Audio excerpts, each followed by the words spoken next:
Hello everyone, here I am Misbah Abida, member of Let's Talk. Today we have a very special guest with us, Aman Shukla, a TEDx speaker at the age of just 22. He hosted a full day CIPL convention at Talkatora Stadium with gathering of 3,500 people back in 2018. He also hosted multiple seminars in IIT, MIT and MIT University. And he hosted more than 75 webinars emphasizing on the art of public speaking. So, welcome in our show, sir.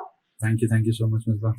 Sir, as I go through your profile and I watch your sessions on your YouTube channel, okay. So, sir, I found that you started your public speaking profession as a career in lockdown. Yeah. So, is it something that you have planned before, or is it something like that just to start, just to get a new exposure of a new field?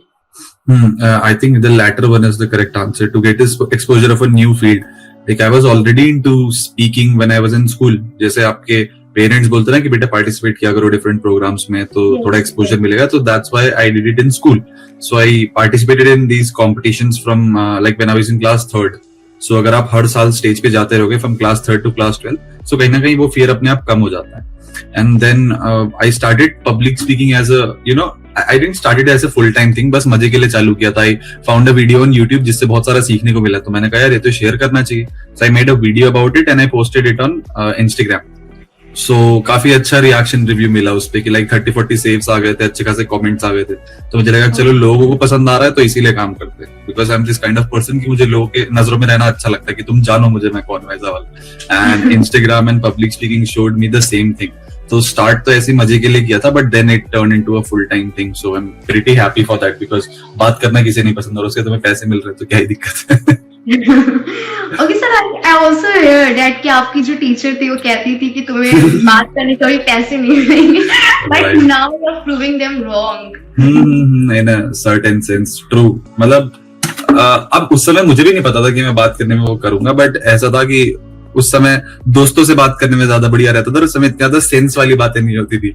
इस time knowledge लेके समझने वाली बातें हैं that I can teach other people. जो मेरी skill है उसी का. तो मैं बहुत बातों नहीं बच्चा था क्लास में. जो टॉकेटिव वाले होते हैं ना, जो टीचर से मजे लेते हैं, लास्ट बेंचर्स होते हैं ऐसे वाले. तो ऐसा नहीं था कि पढ़ाई में एकदम नीचे थे, ठीक ठाक थे, अबव एवरेज थे, सारी चीजें अच्छी थी, बट बात करने में काफी ज्यादा वो थे. Like I love talking to new people. जैसे नए लोग हैं, मुझे उन्हें जानना पसंद आता है. I am a very expressive person, so I am an extrovert. I need to talk to people. That makes me feel alive and that makes me recharge myself कि हाँ लोगों के बीच में आई रिचार्ज. सो वही चीज थी. आई डिडंट नो उसको convert कर पाऊंगा, बट अब बोलने के लिए एक सही लाइन हो गई है ना कि मेरे टीचर कैसे थे बेटा बात करने में पैसे नहीं मिलेंगे. I'm like देखो ऐसे यही रहती है, ज्यादा दूर नहीं रहती है. पीछे कभी मिलेंगे तो बताऊंगा जरूर. मैम काफी फेमस कर दिया मैंने आपको. Okay, so sir, you know, creating a content in itself is an art. Okay, so and this is another thing I noticed on your Instagram profile that you create a content in a very logical way, in a very systematic way, and in a very layman language, like any beginner can understand. Okay, so you know, students who want to create a content of any topic or of any field, so what strategies they should use to create a content, or you know, to create a valuable content? Right. देखो मैंने ना ऐसे सोच के नहीं start किया था बहुत स्ट्रैटेजी से कि ये कंटेंट मुझे शेयर करना है. आई फील कि अगर तुम कुछ भी किसी ऑडियंस को बता रहे हो, so you need to know कि उन्हें कितनी नॉलेज है इसके बारे में. जैसे अब अगर मैं आपको बताऊं, चलो अब मैं तुम्हें पोस्चरल फीडबैक लूप सिखाऊंगा, तो इसका नाम ही इतना बड़ा, इतना तगड़ा सा एलबीएल एक अच्छा सिखाने क्या वाला है. बट मैं तुम्हें बताऊं, देखो जिस तरह तुम अपने शरीर को रखोगे उसी तरह तुम फील करना चालू कर दोगे. तो ये इंसान ज्यादा अच्छे से समझ आता है instead of postural feedback loop. अगर आपका पोस्चर सही रहेगा तो आपके माइंड को फीडबैक सेम जाएगा और उसी तरह फील करने लगोगे. दोनों का मतलब सेम है लेकिन बोलने के तरीके अलग है. सो यही एक डिफरेंस होता है कि आपको पता चलना चाहिए कि आपके ऑडियंस को कितनी नॉलेज है इसके बारे में आप बताने वाले हो. जैसे अब अगर मैं आपको कोई हैरी पॉटर का एग्जांपल दूं, तो वो एक आई थिंक 16 से 22-24 साल का इंसान ज्यादा अच्छे समझ पाएगा इंस्टेड ऑफ 30-40 साल वाला इंसान, क्योंकि उनकी थिंकिंग उस लेवल पे. तो तुम्हें ये समझना पड़ेगा कि हमारी ऑडियंस किससे कॉम्प्रोमाइज करती है, मतलब कौन से पैटर्न में गिरती है, कि 18 से 24 वाले हैं या 12 से 20 वाले हैं. तो उस हिसाब से तुम्हें अपने कंटेंट को बहुत ईजी बनाना पड़ेगा. सो मैंने वही सोचा कि मुझे कैसे समझ आएगा. जब कोई सीधा सीधा समझाए, ज्यादा बातें ना करे, कहानी सुनाओ, पॉइंट बताओ और सीधा आगे बढ़ो. बिकॉज आई फिगर आउट कि पब्लिक स्पीकिंग के फील्ड में कोई इतने ज्यादा नेक्स्ट लेवल पे इन्फॉर्मेशन ऐसे नहीं देता था. मैंने I saw it on Instagram and I said चलो हम चालू करते हैं, let's do it for free, जितना ज्यादा अपन कर सकें. तो अगर स्ट्रैटेजी देखी जाए तो तुम्हें बस ये समझना पड़ेगा that you need to have something gripping कि ऑडियंस जिसको देख के सबसे पहले रुके. क्योंकि आप भी देखते हो ना इंस्टाग्राम रील्स पे अगर 3-4 सेकंड किसी ने आपका टेंशन नहीं रोका, आप फिर अगला स्क्रॉल कर देते हो. So that is the main deal कि शुरुआत बहुत तगड़ी होनी चाहिए जैसा भी हो, and find out content which is very valuable. देखा जाए तो जैसे कुछ लोग बोलते हैं ना कि मैं ये अपने पेड वाले में शेयर करता हूँ, ये फ्री में नहीं शेयर करता. सो पेड और फ्री वाला छोड़ दो, just share what ever you understand. और फिर लोगों को लगता है भाई ये तो क्या क्या इन्फॉर्मेशन बताते हो, भी फ्री में, तो पेड में क्या क्या सिखाता होगा. समझ रहे हो, ये थिंकिंग ऐसी होती है लोगों की, and then they come to your program and everything. और ऐसा नहीं है कि मैं पेड के लिए अलग और फ्री के लिए अलग बताता हूँ. Most of my content is same, लेकिन तुम्हें उससे मेरा एक्सेस मिल रहा है, तुम्हें उससे मेरी एक्सपर्टीज मिल रही है. तो मैं जब तुम मुझसे ट्रेनिंग लोगे, वो सारी चीजें करोगे, तो मैं वो सारी चीजें तुम में सही करूंगा. आप कुछ सोचो, आप जितना भी इंस्टाग्राम पे कंटेंट देखते हो, इंप्लीमेंट कितना ही करते हो उसका? 5 से 10% भी नहीं जाए, राइट? हम बस सेव कर लेते हैं उसको साइड में जाके कि देखेंगे कभी फ्यूचर में. So that is the real deal कि लोगों को मजा आना चाहिए उसको देख के. दे शुड फील कि आप उन्हें कुछ बता रहे हो, मतलब आप उनसे बात कर रहे हो. यू आर नॉट जस्ट थोप नहीं रहे कुछ उनके ऊपर. So you need to talk to them in a certain manner, और जितना ज्यादा अपना रियल सेल्फ दिखा सको उनको. You know, not like a pretending one, कि मैं ऐसा नहीं दिखाऊं कि भाई मैं कोच हूँ. उम्र तो मेरी 23 साल की है. मैंने जस्ट पिछले साल I pass out from Amity university, तो ऐसा नहीं कि बहुत ऐसा उस पे. I know how my age factor feels. तो उनको समझना, काफी लेमन टर्म यूज करना, और थोड़ा अटेंशन बना के रखना लोगों का. That is what will help you make better content. और वैल्यूएबल बहुत अच्छा होना चाहिए, ऐसा नहीं कि जो सब दे रहे हैं. क्योंकि सब लोग गूगल यूट्यूब से निकाल रहे हैं, तो I jump to the books. क्योंकि बुक्स कोई ज्यादा इतना पढ़ता नहीं, और अगर बुक्स की नॉलेज यहाँ पे दी तो लोग बोलते हैं हाँ यार ये तो कुछ नया सिखाया, then they put the follow button. ऐसा. Okay, so like overall, create a content which is unique and understandable by your audience. हाँ, सब वो आइंस्टाइन कहते हैं ना कि if you cannot explain it to a 6-year-old, you cannot understand it yourself. तो इतना इजी बनाओ कि 6 साल के बच्चे को भी समझ आ जाए. ऐसा. Okay. So, sir, the purpose of delivering a speech is to convince your ideas to your audience. Okay. So, what is the art of convincing in public speaking, and how much it is important? So, देखो, तुम्हारा काम ही होता है जब तुम stage पे जा रहे हो कि तुम्हें अपनी ऑडियंस, जैसे अगर आप लोग मेरी ऑडियंस हो, आप 3-4 लोग यहाँ बैठे हो, तो मैं अगर आप लोग को कुछ आधे घंटे आप लोगों को कुछ स्पीच दूं, कुछ समझाऊं, तो मेरा एक पर्पस क्या होता है कि आप लोगों को लगे कि हाँ यार पब्लिक स्पीकिंग इजी है. So I want to convince you that whatever my point is, that is the correct point, और इसको तुम्हें मानना पड़ेगा. ऐसा वाला ये काइंड ऑफ एक पर्पस होता है तुम्हारा बोलने का. तो तुम्हें कन्विंस करने के लिए the first ingredient which I think should be there, उसको I call emotions. Lot of emotions you should have in your speech. देखा जाए तो कि और इमोशंस कब आते हैं? जब आप स्टोरीज ज्यादा इंक्लूड करते हो, राइट? हम जैसे आज आपने भी मुझे कुछ स्टोरीज के फॉर्म में क्वेश्चंस पूछे कि आपकी टीचर ऐसा, आपके स्कूल में ऐसा. मैंने भी स्टोरीज के फॉर्म में आपको आंसर दिया. तो स्टोरीज में एक इमोशन होता है कि एक इंसान हंसता है, स्माइल करता है, फील करता है, बुरा फील करता है, अच्छा फील करता है. So number 1 ingredient for convincing anyone, बोला जाता है ना, आई थिंक पर्सुएशन का एक रूल है, people understand it with emotion but sorry, एक सेकंड, एक लाइन थी.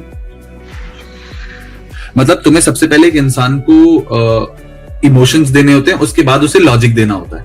दोनों चीजें तुम्हें उन्हें देनी पड़ेंगी for you to convince them in a certain manner.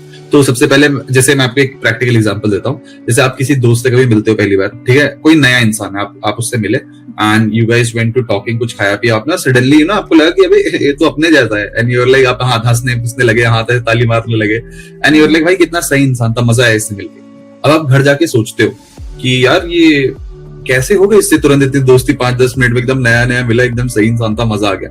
तो अब आप रीजंस निकालते हो. अच्छा हाँ, इसने शायद पैसे आगे से पे कर दिए, काफी रेस्पेक्टफुली बात कर रही थी, या ये मेरी फीलिंग्स समझ के आंसर दे रही थी, टोक नहीं रही थी. तो यहाँ पे क्या हुआ, आप सोल्ड हो गए इमोशंस को लेके. पहले इमोशन में आपने बोला कि अरे ये तो अच्छा दोस्त है. अब घर आके आप लॉजिक दे रहे हो, अच्छा ये उसने किया, ये किया और ये किया. तो एक इंसान तुमसे पर्सुएट तभी होता है जब तुम उन्हें नंबर 1 इमोशंस देते हो, नंबर 2 उन्हें लॉजिक देते हो.